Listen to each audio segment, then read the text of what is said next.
So I just gave up on myself. I got moved from the office to the airport. And I was the guy who held a placard for the hotel, waiting for, guests to come. That's a big drop from marketing Very department. big drop, yeah. So I took the big risk and I quit my job. I went to Caveman to apprentice for a shoemaker for like 4 months, learn how to sew leather, polish leather. The people who taught me how to fix watches years ago, I've re-employed some of them and they work in the factory now. So I told my mom that let's make a deal. Give me 1 year. After a year, if it doesn't work, then I'll agree, take my set and go and look for a job. How did you build the process to create the quality and the brand that you have now? In the entire country, there was nobody known for nothing but watches. You had to be very disciplined to building all these structures within 6 years. You've done a very, very good job. Just selling one watch to 2 watches. We've created a whole watch production ecosystem under one roof. Welcome to the Masterminds Podcast. My name is Richie Mensah and I'm going to be your tour guide on an exciting journey to sharpen your most powerful tool, your mind. Every week, we aim to make sure you get one step closer to becoming the mastermind that I know you are supposed to be. The topic for today is one that has been argued about over and over again. You know, there's a school of thought that says if you are talented in many things, you should try and do all those many things and see which one sticks. And there's another school of thought that says choose one thing you are great at, choose your niche, and build something which is so strong that nobody can compete because that is uniquely you. So to discuss this, I'm bringing a young man, right, who has been able to achieve. Look, anybody can start a business. Anybody. In fact, these days, everybody's starting a business. But to start a business in a luxury industry, to succeed immensely, so much that CNN and Forbes have actually celebrated him. That means this is a man who has mastered his niche and created a career out of it. So please, let's talk to the CEO of Caveman Watches, Anthony Dzamefe. Oh yeah, you got the name right. You tried. How be, Charlie? Not bad, bro. How have you been? I've been very, very good, Trying to share my wisdom and learn more wisdom from others. We keep learning every time we share. So it's exactly. Beautiful. I was telling somebody the last time that human beings are innately selfish. We are born selfish. But the funny thing is, the more you give, the more you earn. Yeah. So being selfless is actually a selfish thing. I like that take. That's an interesting one. So Anthony, first of all, I just want to understand, how did the entire journey begin for you? Because, can I show how I know you first? Let's go back. Yeah, open the files if you have to. So I actually met Anthony years ago. Wait, what's this? Is it like 17 years? Yeah, about 17. Around 2012, 13. Oh, then it's not that long. It's like 12, way 13 before years that. ago. Yeah, it was a long time ago. And that time you were in the marketing department at African Regions. Yeah. So the funny thing is, let me tell you the truth. Your number is still saved on my phone as Anthony African Regions. You have to change it now. So then the next thing I see, I hear of Caveman Watches. I didn't even know it was you at first. Okay. And then one day I saw the picture of the CEO. I was like, wait. You know this guy. I know this guy from somewhere. Yeah. So tell me, how did you transition from, because everybody starts out working somewhere. Yeah. But how did you find out what was unique about you to build Caveman Watches? I think my whole time working at a hotel, I felt like I was suffering to fit in. You know? Prior to getting to the hotel, my whole life, I'd always been in trouble with with structures. Anywhere there's bureaucracy, I fall in trouble because I realized that I'm somebody who is always trying to question things, right? If something doesn't make meaning to me, I don't just settle for it. I want to know why. That curiosity of mine, coupled with some kind of audacity to just do what I want to do. So I was often breaking rules a lot. And that led me and that will get you in trouble. Too much trouble, So I realized that in the hotel, I was just giving problems to myself and my employers. Every day I was in some trouble.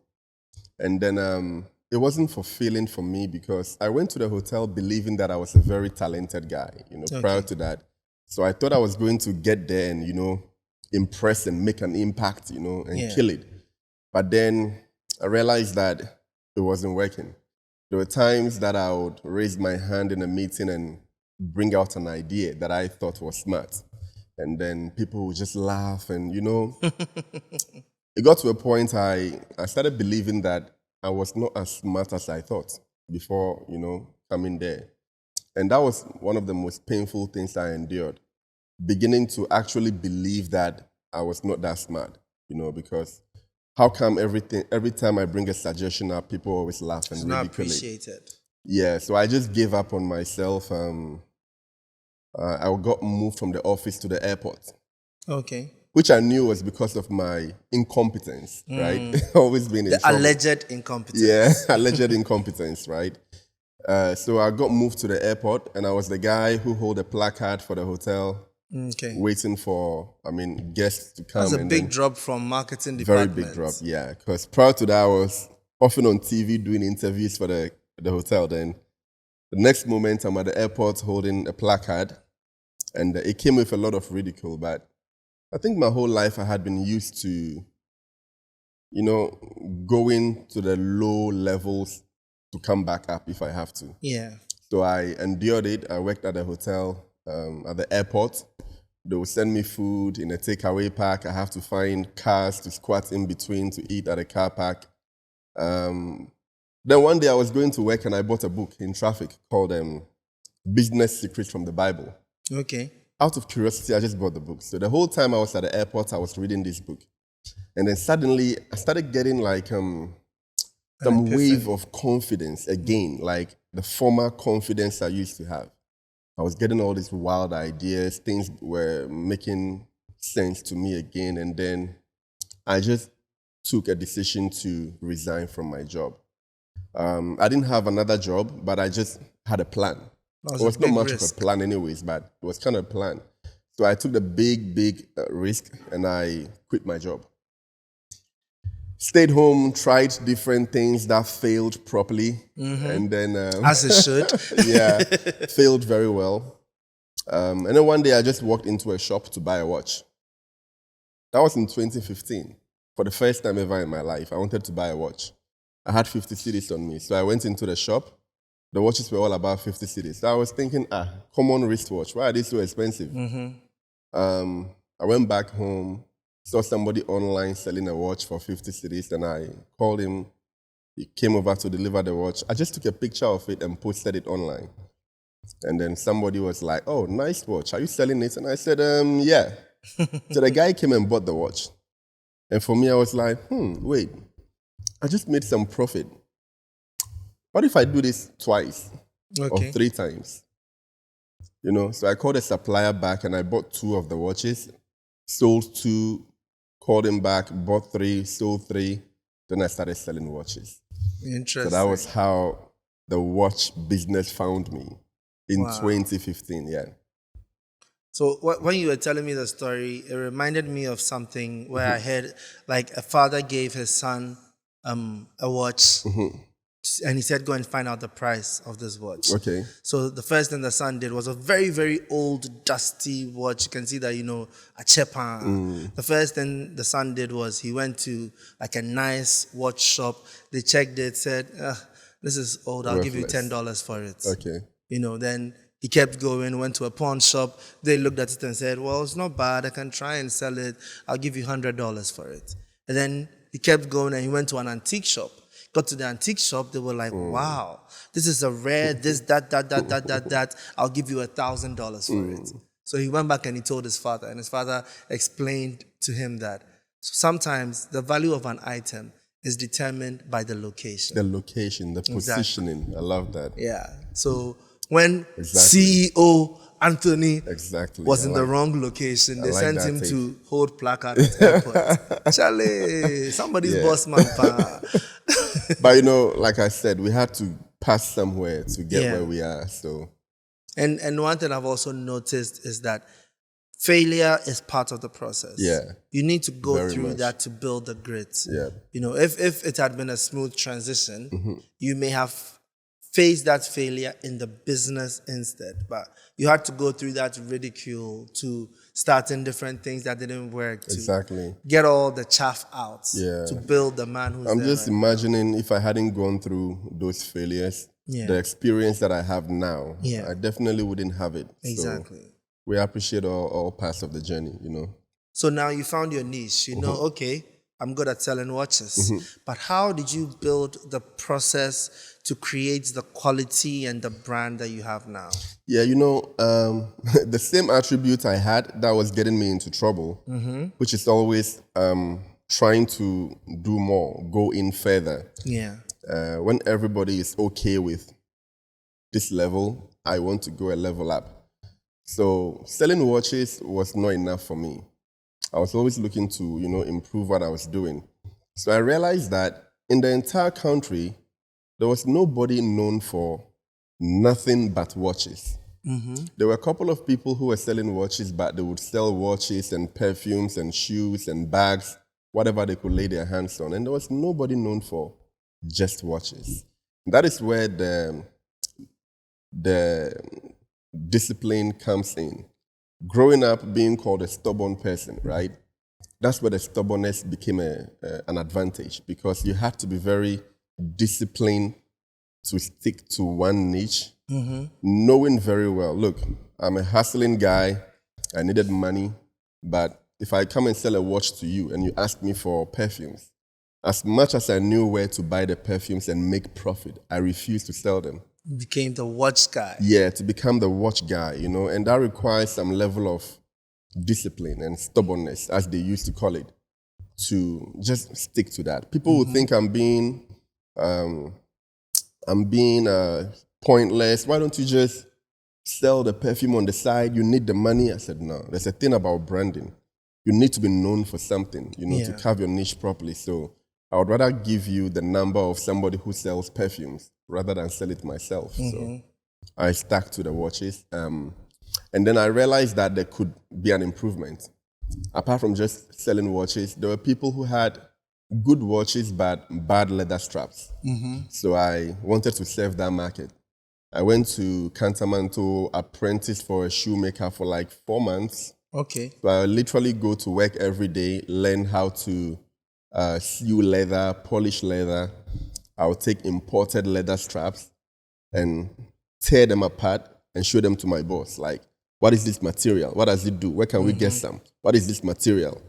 So he literally took me around the market and bought all the tools for me and helped me to set up my first bench desk in my room, where I started learning how to make leather straps. So for people who didn't want to buy new watches but just change their straps, I could serve that market. Okay. And that was working. I would spend about 8 hours to make a pair of leather straps. Then there was another market that I realized, people who just wanted to repair their watches. So I get close to the watch repairers by the roadside to learn their craft. And they gladly taught me how to fix watches. So I was now making leather straps. I was now repairing watches. You know, I realized that there was no corporate watch repairer in the country. So when people come into the country with their expensive watches and they have a problem, they would wait until they travel back to the US or wherever before the watch can be worked on. So I thought, nah, this entire country, we are smart enough to, you know, do anything. So I became that corporate watch repairer who would come to your office, put his gloves on, take your watches, open my briefcase of tools and fix your watches for you in your office. And that was the stage I got to where I realized that I kind of understood how the watches were made. Because I could, at a point, take like 10 spoiled watches, break them down, take components from all 10 of them to form one Put together, yeah. working watch. So I was like, I kind of understand how these things are put together. So I became curious as to why, despite all the veteran watch repairers we have in the country, nobody has made one. You know, I started looking for Ghanaian watch brands online. I didn't find any. I broadened the search to Africa. I found African watch brands, but when I looked at them, I could tell that they were white labeling. They were not making the watches. But to find one that was locally made on the continent, I couldn't find any. And the same attribute that always got me in trouble my whole life. When nobody is doing it, that's when I'm curious. You know? So I just told myself, I'm going to try. Let me see why nobody is doing it. And then the idea came, the audacity came to just see how it would feel like to have my own watches, you know. Right now, I want us to do something. Maureen, please go to the VIP and you see a caveman box, bring it. Run quick, we're not cutting the cameras. Yeah.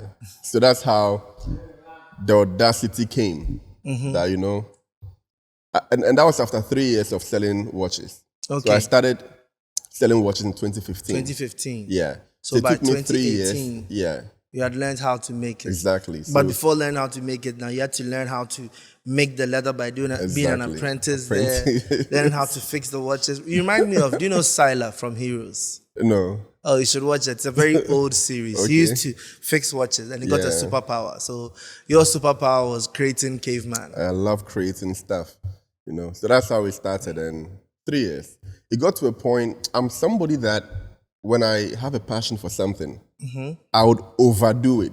Yeah. Like I overdo. You get fixated. Yeah, like it becomes an obsession. I overdo it. So it got to a point that I knew watches inside out so much. So let me interrupt you for a second. Oh, bring it on, don't worry. So I want to show everyone this. You know, so I actually received this as a birthday present. Oh, yes, I remember this watch. Yes. And I was amazed. So before I even opened the watch itself, like the box. It's made from piano. I should have actually brought the whole package in, but even from the box. Made from piano wood. Exactly. So that's why I connect with it so well. Like, look at the packaging. Oh, yeah. I recall this. I worked on this watch myself. Like, this is amazing. So live on camera. Sorry, Samsung. Let me put this down. Look at this. Like, the quality. The leather. The precision. And has your name, your logo up there. It has my logo right here on it. Can you guys see? Yeah. I'll share a picture of it. Yes. You can.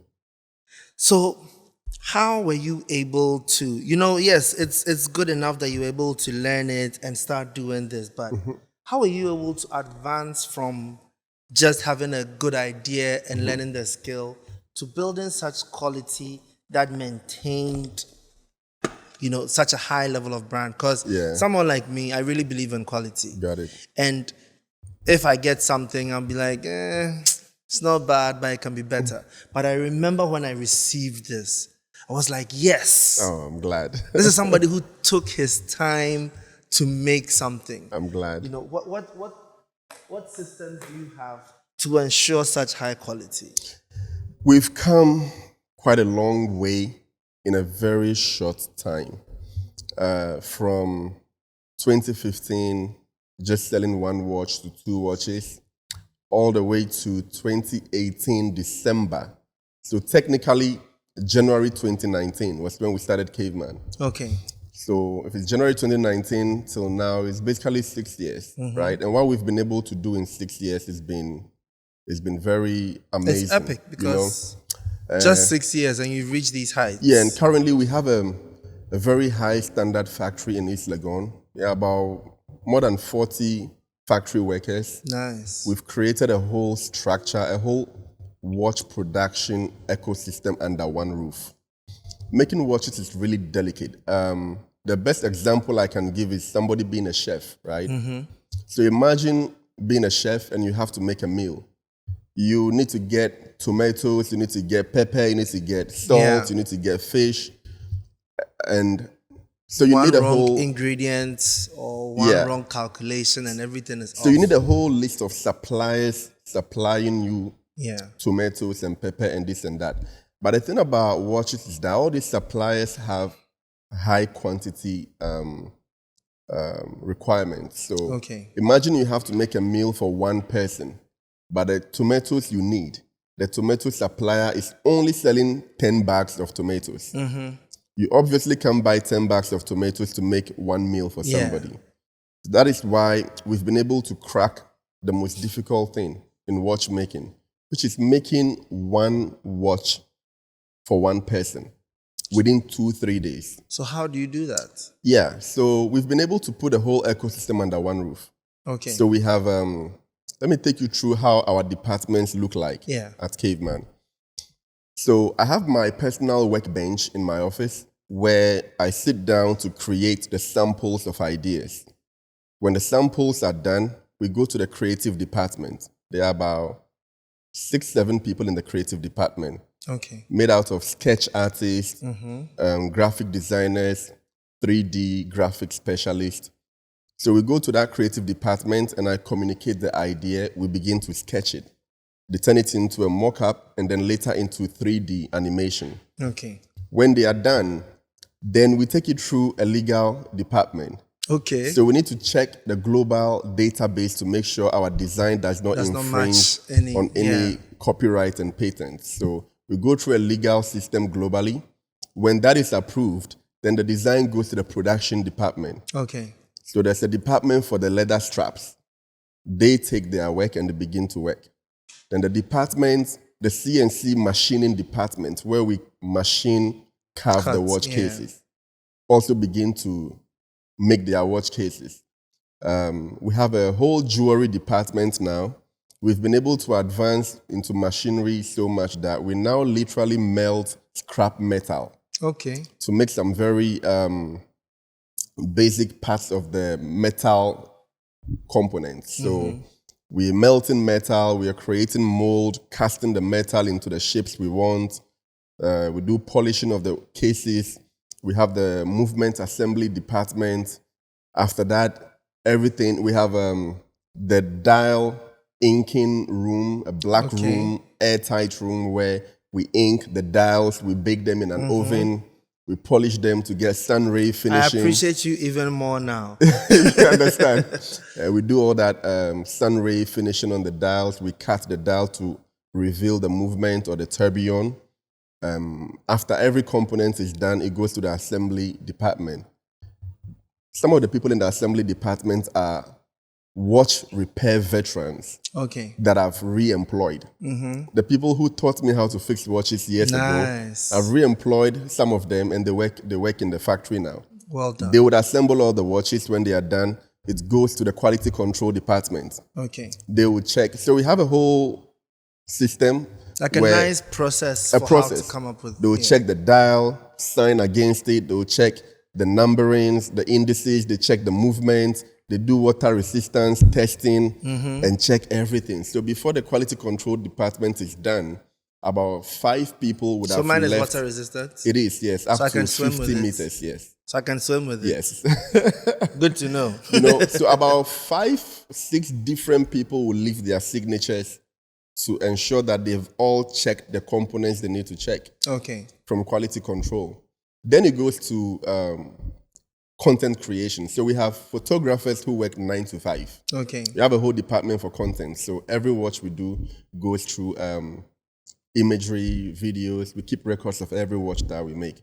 So it's a whole process before it goes out. So people come in, they get a tour in the factory and they're like, you have all this happening here. How come you don't show it to the public? I'm actually coming for a tour soon. You should. Like, I'm so excited by the process that you just described. It's a long process, and we have to put it through a time grapher to make sure the watch is accurate enough. The thing about watches is that there is some degree of imperfection in every watch. There are some things that cause a watch to either gain or lose some seconds, like magnetism, for example. Definitely. People will keep their watches close to their mobile phones, their car keys.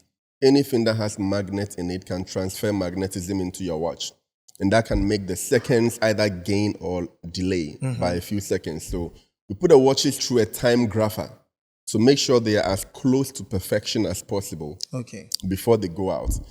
You get your certificates in the watch, you get the manual. It's a whole process. So building all these structures within 6 years, You've done a very, very good It's job. unreal, yeah. It's come a long way from, sewing leather. Yeah. To it's been amazing. Sitting back and watching what we've built is crazy. But how did you overcome the fear? Because definitely to start something that nobody else is doing, you must have had doubts that what if you are not able to succeed? I think what helped me was that I started early. Okay.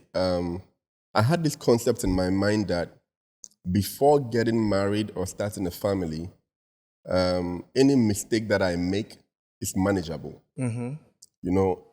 That is when I can take... Oh, and congratulations. You got married recently. Thank you very much. That's the stage where I can take all the risk I can take, because if it backfires, it's just me. Yeah. So I made sure that I was taking all the risk I could take before I get to the stage of family. So I went all out. I went all out. I became extra introverted. I cut out social life. I've never really been a social person. I only go out for events if I have to. But I cut social life out. I became very, very introverted. That's how the name Caveman even came up. Oh, okay. Because you're literally a caveman. I was always in my room. I wouldn't come out. And my friends would jokingly say, hey, come out of your cave smaller. Always in your cave. But the whole being in a cave and crafting things by hand, just like how the cavemen with no technology, they crafted things from scratch. That's what the name came up about. But that mindset to cut the outside world off and just speed up. And for me, when people talk about fear, or people ask me, how did I know this would succeed? I didn't know it would succeed. The example I always give is, there's a picture of a man at the back of a lion, right? Riding the lion like a horse. And everybody sees that picture and says, wow, look at that brave warrior riding a lion like a horse, But in actual sense, however he found himself at the back of the lion, he can't stop riding it. It's the safest place to be. Exactly. If he gets off the lion, he's lunch. His lunch. So that guy is not a brave warrior. He has to just keep riding that lion because there's no other option. Yeah. I feel like that's the mindset I went into it with. Once I started and it started getting traction, look, I don't think I'm employable at the moment. I literally have no other option, than to keep going. So that was the mindset I entered it with. It's a one-way road. I think I'll die doing this. It's no other way. Somebody said something very profound where they explained that bravery is not the absence of fear, but it's going through the fear. So when people think that a brave person is not afraid, they don't understand. Charlie, he's shaking in his boots just like you are. But I was shocked when I watched Mike Tyson's interview. Tyson being the fighter that he was. How he dominated. And he was saying every time that he was going for a fight, he was always scared. Imagine Tyson saying that. If Tyson is scared, who am I? Who are we not to be scared, So I think it's normal. But once you have the one tunnel vision attitude, what's the worst that could happen? Handling your fear. You did that nicely. But how did you handle other people's fear? Because I'm sure when you started, the critics and the naysayers and the and do something else. How did you handle that? It was terrible. To the point that I would go and sell a watch to somebody. Instead of just paying me my money and let me leave, they'll pull a chair for me and they say, young man, sit down. Oh my God, here we go again. Why are you doing this? A nice young man like you, why won't you go and look for a job? Why are you selling watches? It was difficult. Even my mom was really concerned because I was in uni at the time. I was in weekend school. So my mom would come and see me with leather all over me, making leather straps. And, out of concern, they would always advise you to take another route. But I made a pact with my mom. Okay. My mom wanted me to go and look for a job. But I had seen the bigger picture in my mind, what I was doing. So I told my mom that, let's make a deal. Give me 1 year. 1 year. I'm going to pursue what I'm doing. After a year, if it doesn't work, then I'll agree take my set and go and look for a job. She said, okay, 1 year, right? So when was this? This was around 2017-ish. Okay. I started practicing making straps and all those things. So I made a deal with my mom, and then she said, okay. So the moment she agreed, I knew my time was ticking. I had only 1 year to show her. So I feel like the best way to handle that is to show the result. It's normal for people not to see the bigger picture in your mind. You are the vision bearer. Exactly. You are seeing it.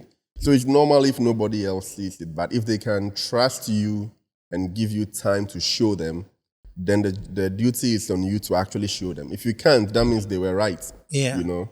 So that's how I handled it. I made a deal with my mom. She gave me 1 year. And I made sure I flipped the 1 year around properly. Because if you hadn't, like, I won't have a watch to wear. You will not have a nice watch like this. Yeah. Okay, so even you who chose your niche and stayed there, even you still had to try a few things and fail to get there. So to you, what does the term finding your niche really mean? What it means to me is very importantly finding a gap in the market. Okay. And building a market in that gap. Oh, I love that. Please, we need a t-shirt with that. Finding the gap in the market and building a market in that gap. Yeah, I think too many times people just keep running to the same known industries and it's getting choked. Nobody wants to dare to move out of the norm. You know, because what I was doing, nobody was doing it at the time, and it required that mindset to see that rather as an advantage, that it was an open market that I could own and pioneer that market. So that's how I think about carving a niche. Find something nobody is doing. Have the discipline. The discipline is really important because a lot of times you get tempted to move out of it because, look, when you're doing business for money, right, it is very easy to sway left and right, you know. But I started business not for money. I'm somebody who has a lot of fulfillment in seeing my thoughts become a product, right? That gives me more fulfillment than the money. So I'm very bad with pricing of my watches. And I've been banned by my company to stay away from selling watches. Wow, that sounds a lot like me. You know, I've been banned because if I make a watch for you right now and you ask me how much, look, it's like I'm shy. I don't know what price to mention. Because to you, it's just about giving that quality service. You understand? I might give it to you for free at the end, you know? But I always say every great business starts like that. Every great business starts with a person who was so passionate, they weren't doing it for money. Exactly. And then the business elements come in and then say, okay. Yeah. Hold on, you've created the quality now. Let's, you know. Because you need to be profitable to survive, right? Yeah. So the passion does not pay the bills. So we've gotten to that point where I understand my strength and my weakness, so I stay in my lane. Yeah. I produce the watches, and we have the logistics department, the marketing team, they price the watches. You know, so there are times that people ask me the price of a watch, and I have to call the shop to find out because I don't know the price. Yeah. So I stay in my lane and create creative direction, the ideas and all that, and they give the price to the watches because that's what they are good at. Yeah. How long will you say it took you to see some real traction after you started Caveman? I think from the first sale. Oh, nice. Right? Because the first sale was profitable. That's why I was interested in doing more. Okay. So from the first sale, I made a profit. And for me, it was multiplication, you know. Just do it 2 more times, 3 more times, double the profit, triple it. So I think that, and also because my focus was not about the money, I was getting fulfillment from other things more than just the money. So I always felt fulfilled doing this from the beginning till now. And the doors that we are about to enter currently are even, compared to what we've already done, what is pending is, it's like we've done nothing yet. Yeah. Yeah, we've done nothing yet. But one thing about Caveman that I've noticed for a long time is you guys have been able to sell your brand beautifully. How were you able to do that? Was it through storytelling? Was it through quality? Like, what was your method? I think the most important thing for me ever is making sure people get a value for their money. Okay. I would not be able to sleep at night if somebody buys my watch and I know that they won't get value for their money. Okay. I can't sleep at night. That's not my focus. So there are times that people say, oh, why don't you reduce the price so that we can all buy it? I'm telling them, I don't want you all to buy it. Mm-hmm. You understand? Yeah. I don't want to reduce the price and the quality for everybody to buy it when I know that at that quality, the watch wouldn't last. Mm-hmm. That's not what I'm into. So I'd rather make 5 very quality watches for those who buy them and will appreciate it and be able to pass it down generations. It's easy to do cheaper watches. I have to reduce the quality of the metals, use some cheaper alloys that will corrode and fade over time. It's easy to do that, but that's not the intention, you know? So what we focus on is the quality. And once you produce quality product, you will attract people who have an eye for quality. Yeah. You know, and branding is really important.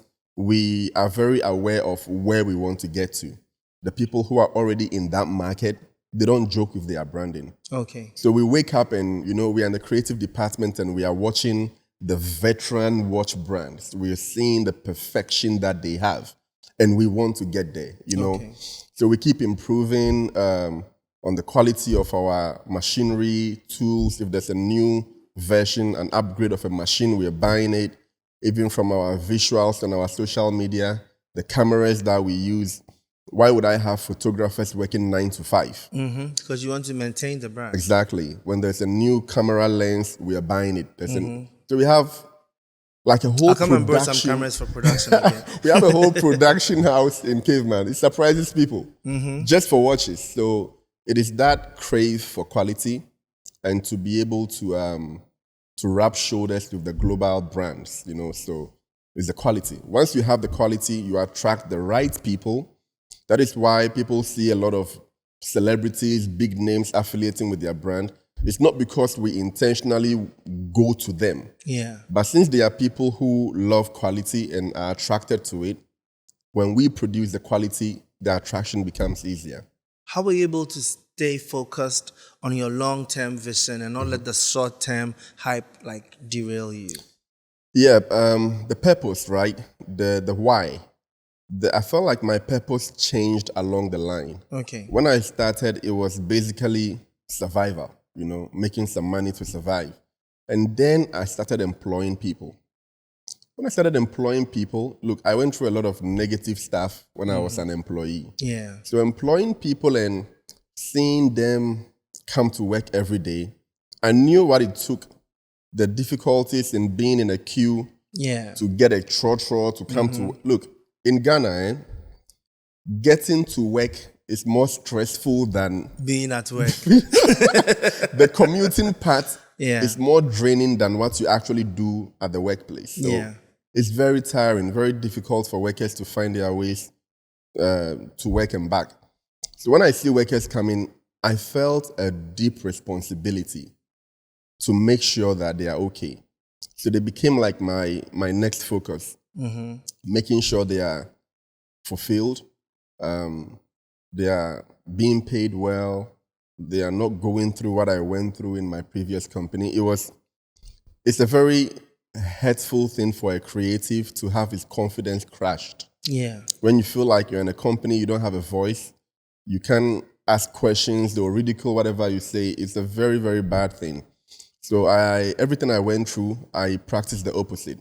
So I'm somebody that when my workers come to ask me a question, right, how to solve a problem, the first thing I'll say is, how would you do it? You know, let's hear what you would do. To build them up as well. Exactly. So I give them all that confidence. They became like my next purpose. And I feel like along the line, the purpose became bigger again. From me to responsible for my workers to the actual bigger picture. When we started executing CSR projects. Okay. So we go to deprived communities, build boreholes for them so they have drinking water. The first time we did that, it really showed me the bigger picture that, look, Richie can afford to put a 10,000 cedis watch on his wrist. Mm-hmm. But there are people who have to walk 5 miles to fetch dirty water from somewhere to drink. Yeah. Meanwhile, about 3 of Richie's watches can build a borehole that 5,000 people will benefit from. So I found some misalignment in the universe. Yeah. You know? Real misalignment. Yeah, misalignment. So I felt like, well, if the rich guys won't do it, let me sell watches to them and use some of their money to go and But do you're it. one of the rich guys. You know, so that's what we've been doing. Every now and then we send a notice out. We find communities that need water. Okay. So the purpose had evolved, if I should put it that way. And with that bigger picture, I don't think we are stopping anytime. Oh, nice. Yeah. It's a bigger picture now. So, but, okay, do you think other people who are running their businesses, do you think they were also, like they found their niche right from the beginning, or do you think they have to do work to find their niche? It's, like I mentioned, it's okay for the business to evolve, right? The things that I was doing with Caveman in the beginning, I don't do them now. Yeah. So just start. When you start, sometimes you begin to see the picture clearer. Okay. So I think the business structure should be flexible in a way that something that was priority 2 years ago is no more a priority. Something that was a direction 2 years ago is no more a direction. So it's okay to amend your business mission and vision every now and then. Yeah. Because we are in changing times, you have to be flexible. So basically you're saying you should be focused but not closed-minded. Not closed-minded at all, because, I mean, the world is rapidly very dynamic. You have to be able to be flexible, you know, to also adapt. So, however you started now, it doesn't mean 20 years later, you still have to be the same way. Yeah. You know, yourself, you know about adapting. I mean, we've been able to be flexible and adapt to changing times, you know, so that's what I strongly believe. I mean, I did a whole song called Changing Faces. You know? Okay, so for creatives, artists, and professionals, especially creatives, we live in an era where everybody is having to do a lot to get noticed. Like, let's say you're a content creator, you go to somebody's page, they do comedy, they dance, they give advice, they do like 20 things on the page. What would you say to these people for them to be able to like zone in and find what their niche is? Yeah, that's the challenge that creatives face. I call it being cursed with a blessing. Yeah. You know, you have the ability to do so many things. So it becomes difficult. And all these many things look very doable at the same time. So I remember I spoke to a mentor of mine and he drew my attention. He said, Tony, do you know something? The most important part of a BMW, a $1 million BMW, is the brakes. Okay. Because you could become that $1 million luxury car, so much potential, so much beauty, but if you don't have the ability to slow down, you would crash in no time, right? True. So the brakes. So having to have that discipline to let go of some ideas. And he painted a picture of a lion staring at a head of deer or antelope, however they call it. And he's telling me that, you know, this lion can actually catch any of these antelope, but he can't catch all of them at the same time. So once he focuses on one, he has to focus on one. Yeah. If he doesn't have a focus and he runs into that herd and they begin to run left and right, he would wear himself out and rather become too exhausted for the next chase. And, you know, so he has to pick one. Even though he can literally overpower any of them, he sticks to one. Yeah. When he's done catching that, digesting it, resting, he can chase another one. To another one. Exactly. So speaking of that, do you have another niche that you plan on going into? I've had business ideas, right? I have a long list of business ideas, but they are just on paper currently. Okay. I need to get to a point where the business is like well established. Okay. You know, well established. Like you can step back and watch everything run, and the consistency will be there.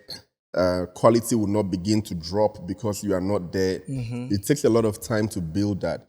And only after I have convinced myself that we've built that will I attempt something else. Okay. Yeah, so that's how I advise creatives. You can do many things, but you need to do one first and make it a household name. When it can sustain itself, then you can move back and begin to just supervise it, you know. Then you can tackle something. When I see people saying they have new entrepreneurs saying they have 4 businesses, 5 businesses, I scratch my head like, how do you do it? I don't really know your first one yet. How did you get the 4 to add? Because I am doing one and I'm struggling. Like you need to teach me something. Maybe there's some trick I don't know. You know, it's coming from this era where everybody is excited by multiple streams of income. Yeah. But what they don't understand is the person advising you on multiple streams of income succeeded with one stream of income over a long time and then added multiple. So like when you see Richie sitting here doing a podcast or Richie doing this, which is different from the Richie you know, I started in 2003. I did the same thing consistently for about 20 years and now I'm adding on to that. So see how much time it takes. But people are not that patient. Yeah. But I also find a reality that people do business for different reasons, right? It's okay to do business for money. And that requires a different approach. But if you're doing business to build a brand, and to make an impact. Yeah. A brand that can survive if you are not there, then the approach is different. Yeah. It's possible to have money, do business and make money, but not have a brand. Yeah. And people do business and have a big brand and they don't have money. You know, so when you are aware of the dynamics of business, then you'll understand. If I see people doing multiple things at the same time, maybe their aim is not to build a brand out of any of them. They are just doing it to get whatever they can get at the moment, the money. They can be understood, right? But they just need to know that's what they are doing, the reality of what they are doing. Because to build a brand, most of the times, even one lifetime is not enough. So people start a brand and their children will continue it. Yep. I mean, if you look at some of the successful watch brands in the world now, the people who started the brand are not alive. Yeah. I mean, most of the successful companies, it succeeded over generations. The company might be at its peak now. Yeah. And the people who started were not alive to see the peak of it, you know? So it's the same mindset that I approach my company with. So I think the way I view business or success or the dynamics is just a little different. And it makes me very content, you know? I don't think I should be alive to see the peak of my business. Just know that you put something in the world that grew to become even bigger than you. Yeah. That's why the company has a slogan called Be Remembered. Okay. The whole idea is that nobody has done it in Africa to be bold enough to challenge the status quo. We always know watches as Switzerland. Yeah. But nobody from Africa was that bold to challenge that, you know? So I feel like myself and the few equally mad people who dared to do it, I want us to be the ones who set the wheel rolling. Yeah. When we are no more, we'll be remembered as the crazy ones who started 100% the journey. And you've done an excellent job. So if I will make sure you are remembered. Because me, I'll live to be like 300. So please, I need you to do a favor for me, right? Yep. So our aim is always to make everyone watching grow to become a mastermind. Got it. So imagine you could stretch your hand through the camera into the mind of the one watching right now.